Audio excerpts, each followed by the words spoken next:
Hey everyone, welcome to Plants and Politics. I have an update to share about one of Trump's Capitol insurrectionists. It's time for an episode of Where Are They Now? Matthew Bledsoe was arrested. Patrick Montgomery was in court. Jonathan Manapa will stay in federal custody. No, I don't take responsibility at all. So 51-year-old John Juran of New York was seen in photos and video inside the Capitol and within the restricted area outside of the Capitol. He was wearing a cowboy hat that read Trump 2020. And with so many others, Juran didn't think he'd face any consequences because he posted photos on Facebook showing off his crimes. However, he wasn't violent and there was no evidence that he destroyed any property that day.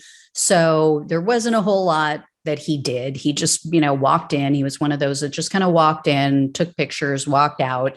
So he was arrested on May 19th. He was charged with the standard 4 misdemeanors, entering a restricted building or grounds, 2 counts of disorderly conduct, and 1 count of parading or demonstrating in a Capitol.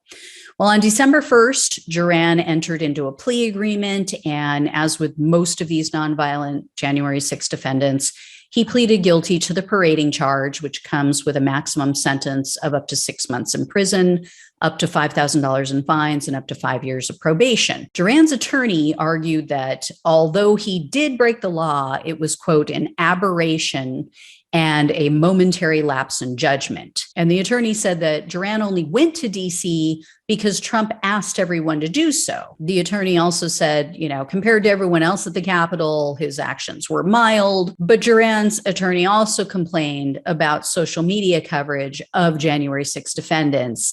And then the attorney tried to minimize Juran's actions by saying that he was only, quote, taking pictures of the architecture.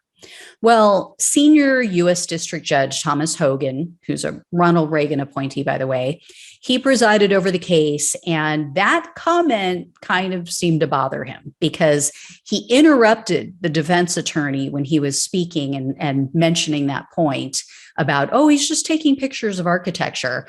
And he pointed out that Juran was wearing a pro-Trump hat.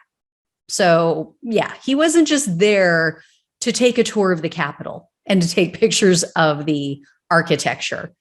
And throughout the proceeding, Judge Hogan was referring to the Capitol attack as an insurrection. And he said that it was, quote, an attempt to overthrow our government. Hogan also took issue with those who have been calling the January 6 defendants tourists and political prisoners. And he said that what happened on January 6 was, quote, one of the worst things to happen in the U.S. Anyway, in addition to his attorney's defense, Juran spoke at the sentencing. And he tried to defend himself, I guess you could call it that. Juran told the judge, quote, if I would have known I was doing anything that was against the law, I don't believe I would have done it. I apologize sincerely. It's something that kind of bothers me. I guess I got caught up in all the emotion of what was going on.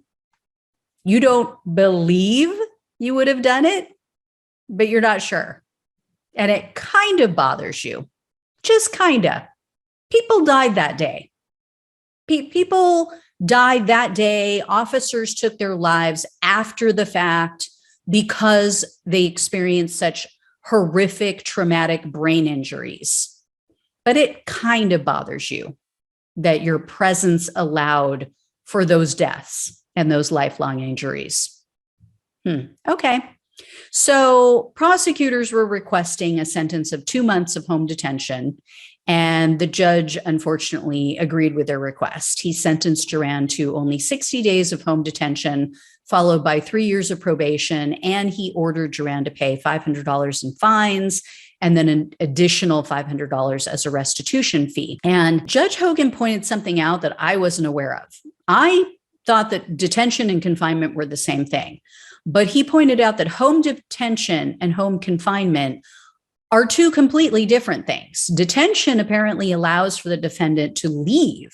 They can actually leave their home for certain pre-approved activities like work, religious services, medical appointments, things like that. Home confinement means you are confined. It's like being in jail in your own home. So you're not allowed to leave for any reason. Anyway, you guys can already guess what I'm going to say. I think this was far too lenient, especially for someone who can't even 100% commit to the fact that what he did was wrong. He's kind of, sort of, a little sorry he contributed to the death and injury of hundreds of officers on January 6th. But let's give him, home detention.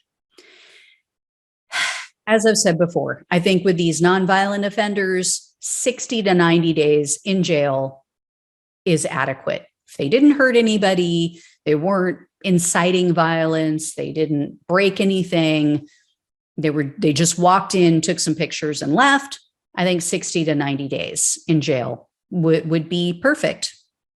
And it would send the right message. But here we are. Anyway, guys, I'll let you know if I hear any more. Thanks so much for watching and listening. Take care, and I'll talk with you soon.